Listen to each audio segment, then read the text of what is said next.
Desde que aceptó aquel trabajo, Martín nunca pensó que algo fuera a perturbarlo. Él venía de la capital, acostumbrado a turnos solitarios, edificios vacíos y madrugadas interminables. Pero lo que encontró en Santa Paloma fue otra cosa, una comunidad cerrada, donde los rostros viejos se escondían tras cortinas cuando alguien nuevo pasaba por la calle, y un cementerio, apartado de todo, donde el silencio pesaba como si el aire se estancara sobre las tumbas. La oferta de trabajo llegó por recomendación de un primo lejano, una semana de vigilancia nocturna en el cementerio de los caminantes a las afueras del pueblo. El anterior vigilante, don Aurelio, había abandonado el puesto sin previo aviso. Nadie dio detalles, solo dijeron que era por cuestiones personales.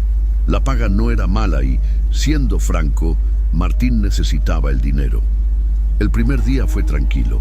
Le entregaron las llaves de la caseta, una linterna, una carpeta con croquis del terreno y un botiquín oxidado.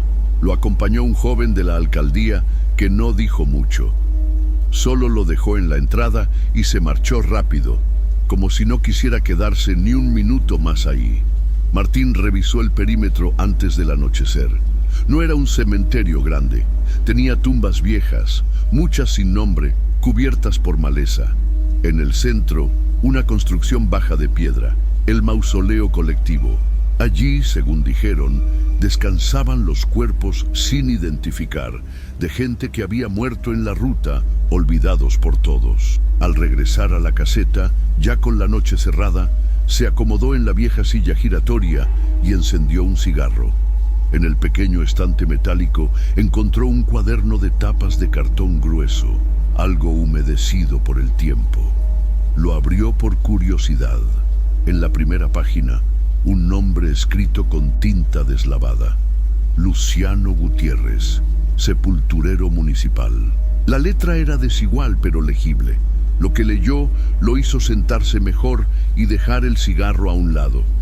No confíes en el silencio. Aquí el silencio no significa calma, significa que algo está observando. Martín se rió con nerviosismo. Pensó que sería algún chiste viejo o superstición de pueblo. Pero las siguientes líneas hablaban de noches sin viento, de pájaros que no cantaban, de murmullos apenas audibles al pie del mausoleo. Cerró el cuaderno. No estaba allí para asustarse con cuentos, pero algo en el fondo de su pecho lo mantenía alerta, como si aquel sitio no quisiera ser observado. A lo lejos, un búho rompió el silencio, y por un segundo sintió alivio.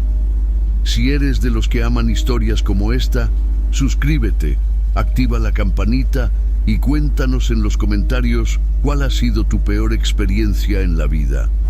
Lo que vivió Martín aquella semana fue algo que lo marcaría para siempre, y aquella primera noche fue apenas el principio. La segunda noche llegó con una brisa tibia del mar, pero el aire alrededor del cementerio seguía igual de espeso. Martín llegó unos minutos antes de lo habitual. Algo en él lo empujaba a estar allí antes de que cayera por completo la oscuridad. Había pasado parte del día pensando en lo que había leído en el cuaderno del sepulturero. Por más que intentó sacárselo de la cabeza, esas frases quedaron dando vueltas como eco. Aquí el silencio no significa calma. Volvió a abrir el cuaderno con intención de continuar la lectura. Las páginas siguientes no eran menos inquietantes. Luciano relataba situaciones que, para alguien racional como Martín, bordeaban lo imposible. Oí pasos entre las tumbas. No eran animales. Iban lentos, pesados. Y más adelante. Siempre sucede después del tercer entierro sin nombre. Algo se inquieta ahí abajo. Martín apartó el cuaderno. Se puso de pie, tomó la linterna y decidió dar una vuelta por el lugar. Quería convencerse de que todo eso era solo sugestión. El camino de tierra estaba seco y sus pasos levantaban polvo entre las lápidas. Se acercó al mausoleo colectivo. La estructura era más grande de lo que había notado la primera vez. No tenía placas, solo una piedra sin inscripción fija. La puerta de hierro estaba soldada, oxidada, con una cruz apenas visible en lo alto. Se quedó unos minutos observando, como si esperara que algo se moviera, pero todo permanecía igual. Caminó de regreso a la caseta con la sensación incómoda de estar siendo seguido, pero al mirar atrás, solo vio sombras largas proyectadas por la luna. De vuelta al interior, se acomodó en la silla e intentó concentrarse en otra cosa. Tomó su teléfono, puso música baja. Todo parecía volver a la normalidad, hasta que pasada la medianoche, la música se detuvo. La pantalla quedó congelada por un segundo. Luego, silencio. Pensó que era problema de señal, pero de inmediato sintió un cambio. No era una sensación física, era algo más profundo, como si todo alrededor hubiese sido desconectado. Ni un grillo, ni un susurro de viento. Incluso la bombilla de la caseta pareció bajar su intensidad por un momento. Fue entonces cuando lo escuchó. 3 golpes secos. No vinieron de la puerta, tampoco del tejado. Sonaban lejanos y, sin embargo, perfectamente audibles, como si vinieran de debajo de la tierra. Martín se quedó completamente quieto. La linterna estaba a su alcance, pero no se movió para tomarla. Cerró los ojos por un instante, como si eso pudiera negar lo que había oído. Pero los sonidos no se repitieron. Pensó en volver al cuaderno, buscar si había algo más sobre esos golpes. Pero el simple hecho de tocarlo ahora le daba un mal presentimiento. Así que se quedó sentado, con los oídos atentos, el cuerpo tenso y la boca seca. Y aunque no volvió a oír nada más esa noche, sabía con certeza que lo que había escuchado fue real. Y lo peor de todo, aún faltaban 5 noches por delante. Al tercer día, Martín intentó distraerse. Caminó por el centro de Santa Paloma, se sentó en una fonda a tomar café de olla y preguntó con cuidado a los vecinos sobre el cementerio. La mayoría desviaba el tema. Otros, más reservados, solo decían que era tierra pesada o que los muertos ahí no descansaban bien. Un anciano que barría frente a su casa murmuró algo que lo dejó inquieto. Ahí no entierran cuerpos, entierran lo que sobra. Martín no respondió. Regresó a su habitación en silencio, repasando mentalmente esa frase. Al caer la tarde, se preparó para su turno. Esta vez llevó un bloc de notas. Sentía la necesidad de registrar por cuenta propia todo lo que presenciara. No pensaba decírselo a nadie, pero sabía que si algo más sucedía, no bastaría solo con recordarlo. Apenas cayó la noche, hizo una ronda más larga. Pasó entre los pasillos estrechos de tumbas viejas, se detuvo en las cruces de madera carcomida y al llegar al mausoleo colectivo, notó algo que le heló la sangre. Justo frente a la base de piedra, la tierra parecía removida. No era un hundimiento común ni el trabajo de animales. Era como si alguien hubiese empujado desde abajo, dejando la tierra inflada con grietas superficiales. Se agachó, encendió la linterna y tocó el suelo. Estaba húmedo, blando, demasiado. Se incorporó lentamente y anotó en su libreta: tierra floja frente al mausoleo.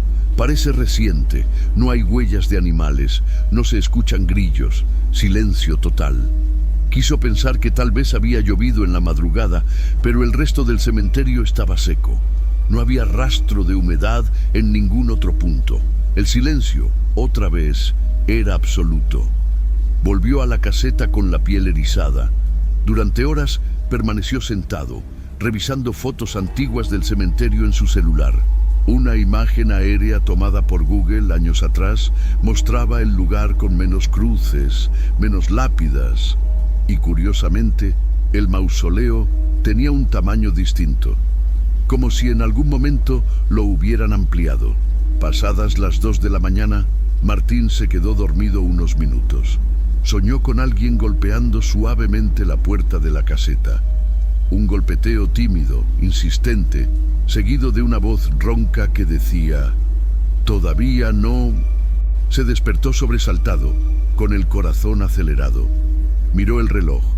3:12 La puerta estaba entreabierta. No había viento esa noche. Las bisagras no hacían ruido, y él recordaba perfectamente haberla cerrado. Se levantó, respiró hondo y aseguró el cerrojo. No hubo más sonidos hasta el amanecer, pero al revisar su libreta encontró una línea escrita que él juraba no haber puesto. La tierra nunca estuvo cerrada del todo. Cerró el cuaderno con manos temblorosas. Ya no era cuestión de miedo, era una certeza. Algo estaba pasando ahí, algo que ni la lógica ni las palabras podían explicar. Y él ya no era un simple espectador, estaba dentro. Al llegar a la caseta para su cuarto turno, Martín notó algo extraño desde el inicio. La puerta del armario metálico, la misma donde había encontrado el cuaderno de Luciano, estaba entreabierta. Él juraba haberla cerrado bien la noche anterior. Pensó que tal vez se había soltado por el uso, pero al revisar encontró algo nuevo en su interior. Un reproductor de cassette viejo, con polvo acumulado y una etiqueta despegada que decía Turno Nocturno 7. La curiosidad pudo más que el miedo. Martín conectó el aparato a un enchufe y presionó play. El sonido era bajo, distorsionado, como si estuviera grabado a mucha distancia. Durante unos segundos solo se escuchaban pisadas sobre grava, luego un suspiro y finalmente la voz de un hombre. Una voz ronca, cansada. Hoy volvió a llorar, justo al pie del mausoleo. Pensé que era el viento, pero no era viento. Decía algo así como: «No era aquí». Martín adelantó la cinta. En otro fragmento, la misma voz decía: «Volvió a moverse la tierra. Lo vi. No pueden decir que lo imaginé. Estaba temblando, como si alguien empujara desde adentro». Detuvo la grabación y se quedó en silencio. El aire en la caseta se sentía más denso. Ese tipo de cosas podían ser una broma cruel, una grabación vieja de alguien queriendo espantar al nuevo. Pero todo coincidía demasiado con lo que él mismo había presenciado. Guardó el reproductor en su mochila. Algo dentro de él le decía que no debía dejarlo ahí. Esa noche la temperatura bajó sin aviso. Aunque era primavera y no había pronóstico de frío, el interior de la caseta se volvió helado. Martín sacó una cobija de emergencia del botiquín y se recostó en la silla, pero no logró dormir. A cada rato, su mente regresaba a esa voz. No era aquí. Pasadas las 3 de la madrugada, se levantó a tomar agua. Desde la ventana pudo ver el cementerio bañado por la luz pálida de la luna. Las sombras eran largas y parecían moverse con lentitud. Caminó hasta la puerta de la caseta y la abrió apenas unos centímetros. El silencio afuera era total.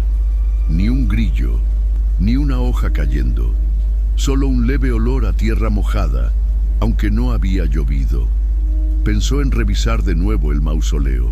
Algo le decía que debía hacerlo, pero una punzada en el estómago, como una advertencia visceral, lo obligó a retroceder. Cerró la puerta lentamente y se sentó con los ojos fijos en la grabadora, como si esperara que esa voz hablara otra vez. Por primera vez en su vida, Martín sintió que había algo que no debía entender. Que algunas verdades eran demasiado pesadas para ser sostenidas por la razón. Y sin embargo, algo más profundo, algo casi instintivo, lo empujaba a seguir. Él todavía no lo sabía, pero esa madrugada era la última en la que se sentiría relativamente a salvo. La noche siguiente, Martín no estaba tranquilo. Aunque no había pasado nada desde que escuchó la cinta, algo en su cuerpo se mantenía tenso, como si su piel detectara un peligro que su mente no podía explicar. Llegó más temprano que de costumbre y apenas entró en la caseta, se aseguró de que todo estuviera tal como lo había dejado. El reproductor seguía en su mochila, el cuaderno en la repisa y la puerta bien cerrada. Tomó asiento, pero apenas pudo acomodarse cuando alguien golpeó la puerta desde afuera. 3 golpes secos. Se levantó con el corazón acelerado. Revisó por la ventana lateral, pero no vio a nadie. Dudó en abrir. Sin embargo, justo cuando pensaba en no hacerlo, la voz lo llamó. «Martín, soy yo». Era don Aurelio. Martín abrió con cautela. Allí estaba el exvigilante. Se veía envejecido, más delgado, con los ojos hundidos y el rostro sin color. Vestía un suéter grueso a pesar del calor, y sus manos temblaban incluso sin frío. No pidió permiso para entrar.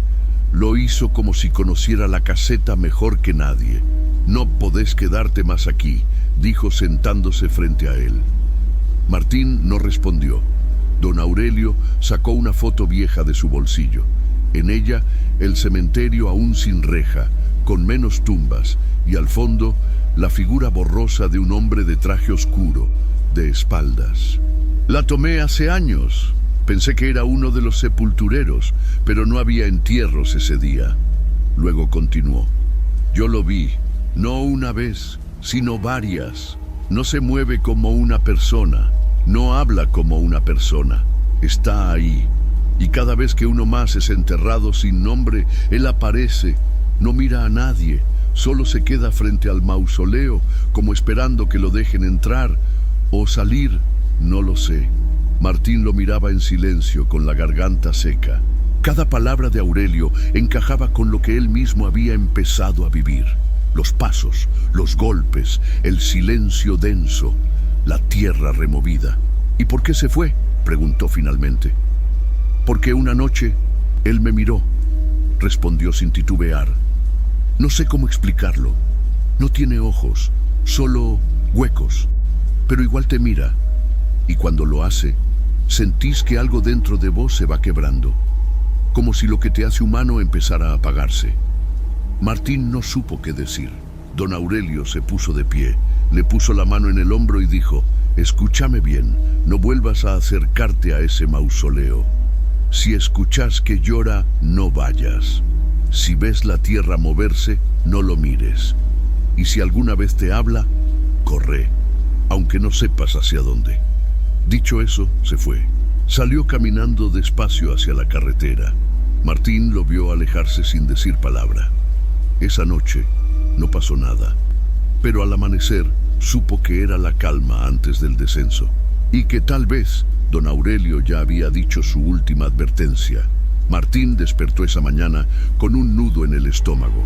Aunque había logrado dormir un par de horas, sentía como si algo se hubiera arrastrado por sus sueños, algo que no podía recordar del todo, pero que le dejó la espalda húmeda y los puños cerrados. Se vistió sin pensar mucho, preparó café, y justo cuando estaba por salir hacia el cementerio, recibió un mensaje del encargado municipal.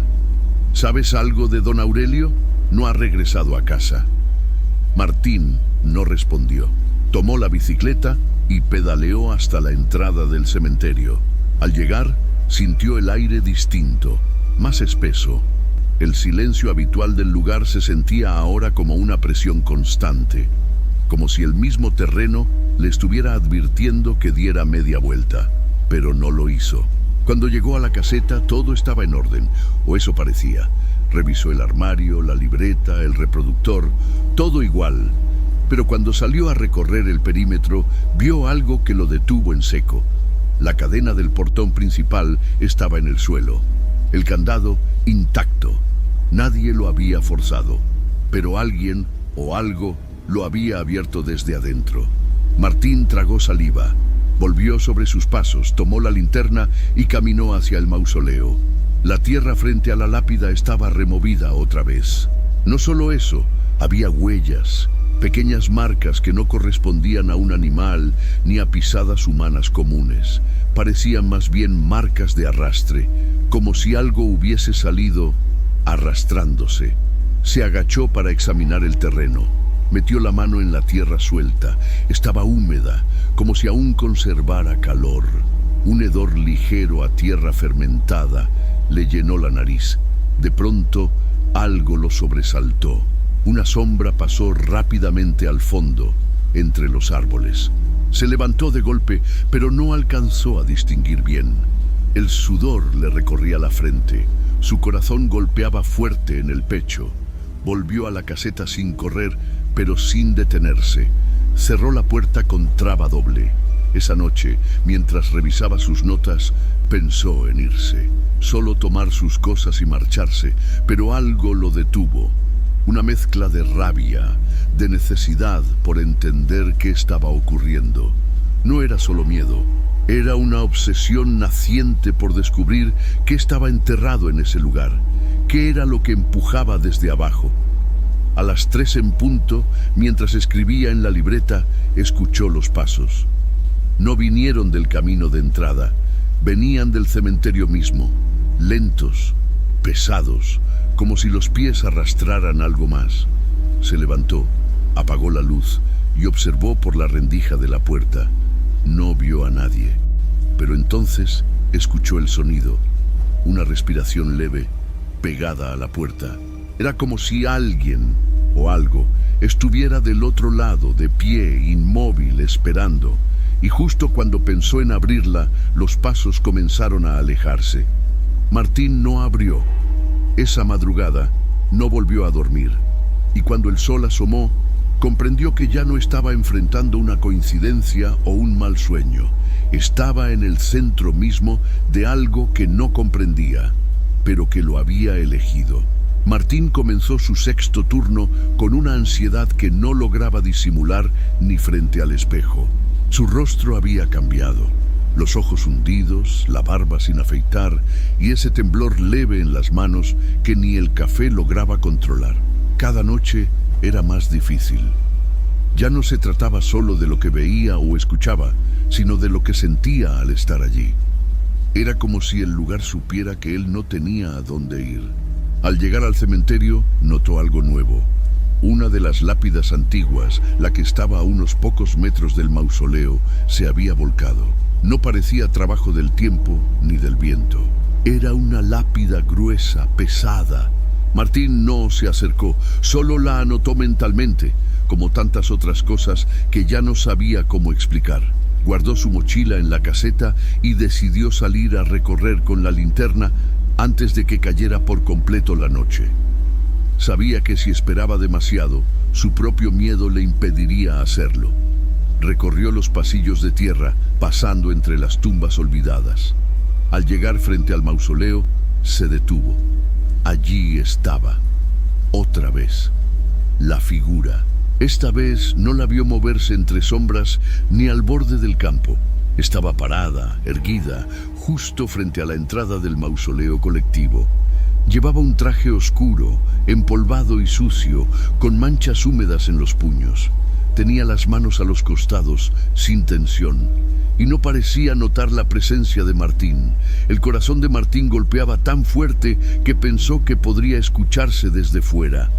Dio un paso atrás, pero algo lo detuvo.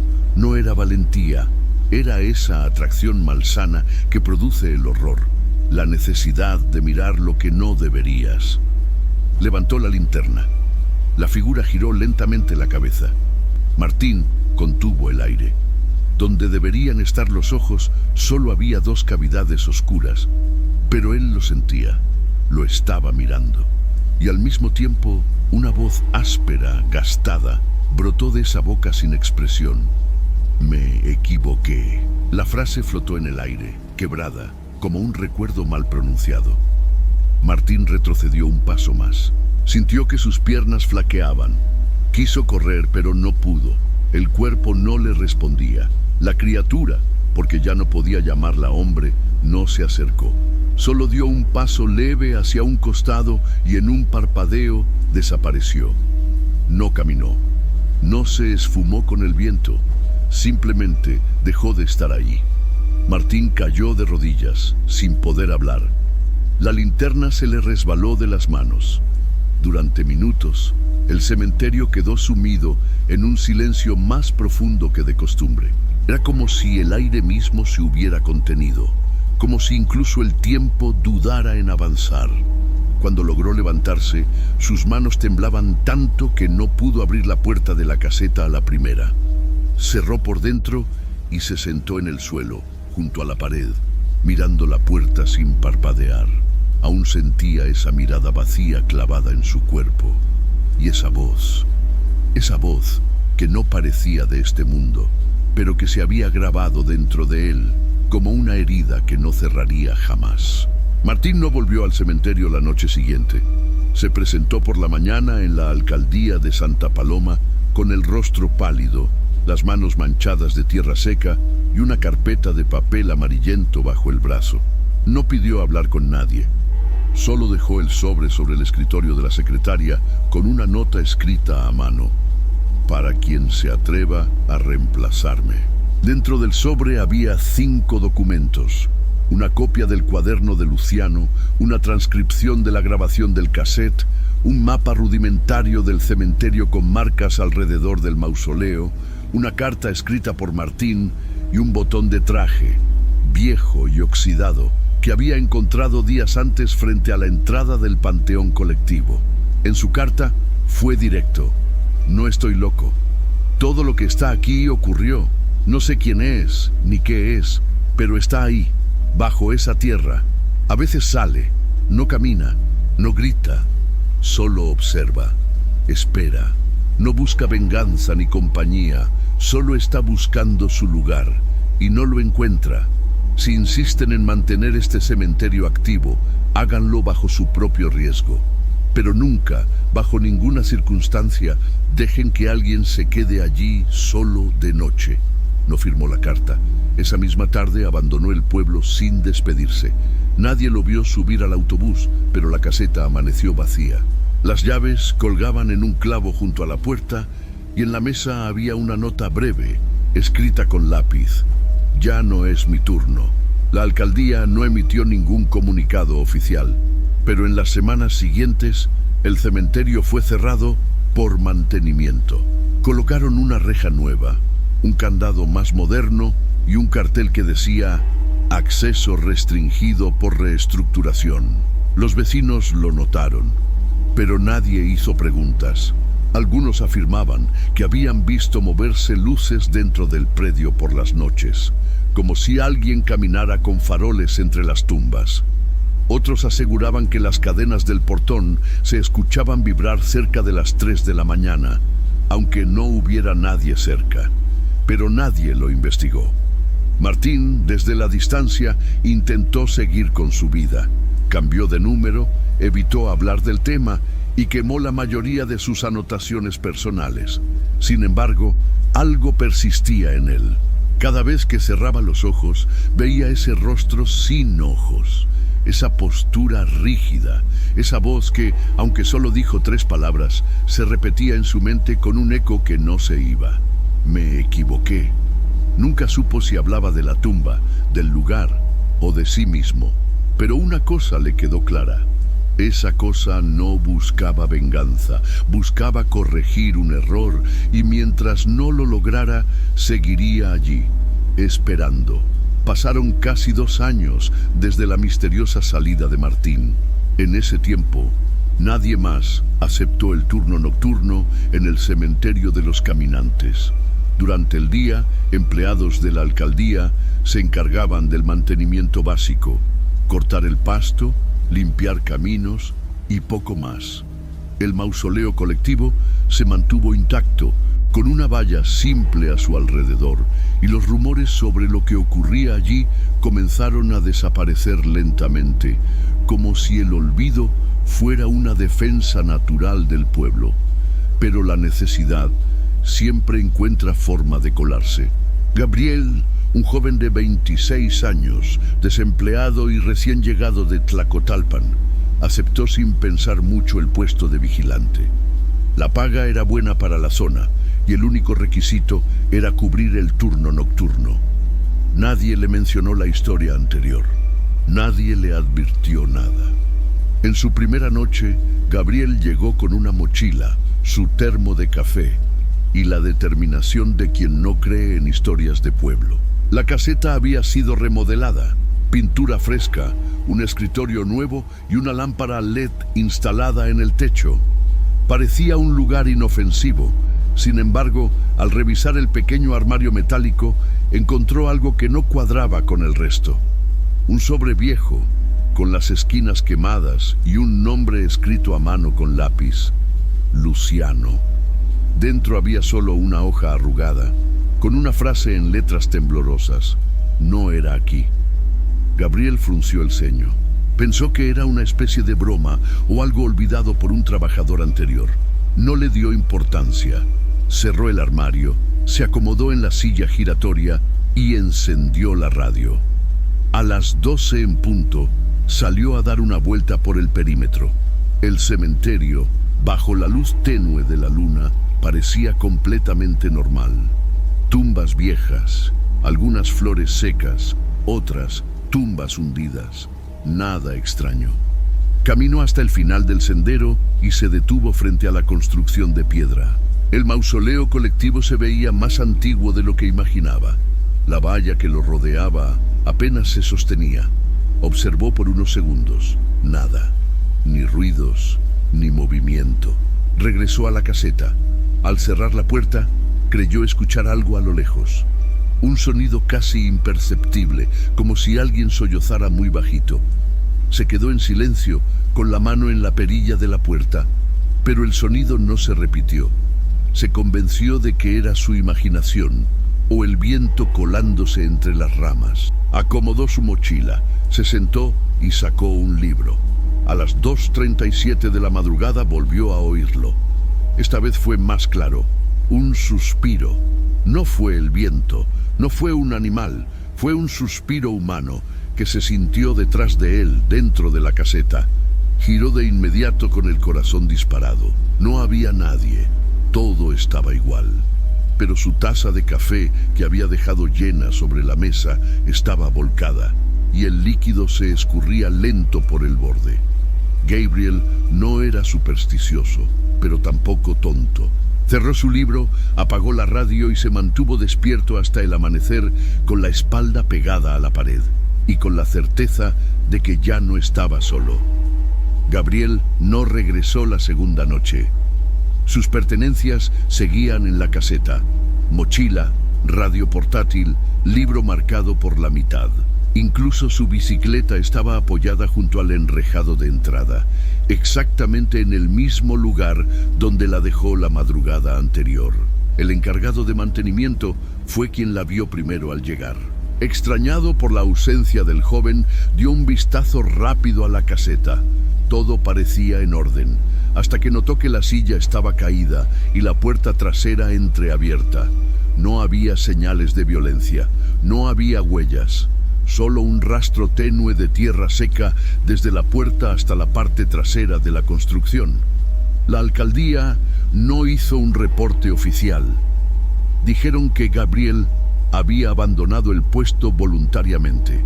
Pero entre los trabajadores el rumor se esparció rápido. Otro vigilante que desaparecía sin dejar rastro.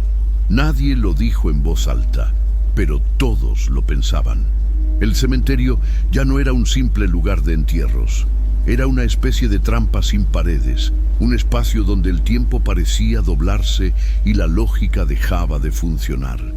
Días después, un empleado nuevo, encargado de podar los arbustos cercanos al mausoleo, descubrió algo que pasó desapercibido en la primera revisión. Frente al panteón colectivo, justo donde la tierra había sido movida tantas veces en el pasado, había una linterna encendida. Estaba apenas enterrada, con la luz débil aún parpadeando. A su lado sobresalía una pequeña mancha de tierra negra, húmeda. No había lluvia reciente. Nadie entendía cómo era posible. Esa misma semana, el ayuntamiento tomó la decisión de clausurar definitivamente el cementerio de los caminantes. Se colocó un portón nuevo con soldadura reforzada y se instalaron cámaras en el perímetro. Oficialmente, se trataba de un cierre por riesgo estructural. Pero ningún trabajador volvió a ser asignado ahí, ningún velador, ningún jardinero. Santa Paloma se acostumbró a no hablar del tema, como si al ignorarlo pudiera desaparecer por sí solo.